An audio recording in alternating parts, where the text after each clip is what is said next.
தனி மனித ஒழுக்கம், வாழ்க்கையை மாற்றும் 5 பழக்கங்கள். உன் வாழ்க்கை ஏன் மாறவில்லை தெரியுமா? அது உன் சூழ்நிலை காரணமில்லை. உன் ஒழுக்கம்தான் காரணம்.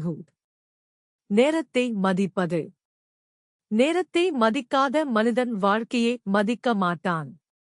காலை எழும் நேரம், வேலை செய்யும் நேரம். ஒழுக்கம் இல்லாத வாழ்க்கை, இலக்கு இல்லாத பயணம். சொன்னதை செய்வது. சொல்லுவது எல்லோராலும் முடியும். ஆனால் சொன்னதை செய்து காட்டுவது ஒழுக்கம் உள்ளவரால் மட்டுமே முடியும். உடல் மற்றும் மன ஆரோக்கியம். உன் உடலை நீ கவனிக்கவில்லை என்றால் ஒரு நாள் அது உன்னை கவனிக்காது. பிறரை மதிப்பது. ஒழுக்கம் என்பது உன்னால் மட்டும் வாழ்வது அல்ல. பிறரை மதிப்பதும் ஒழுக்கம்தான்.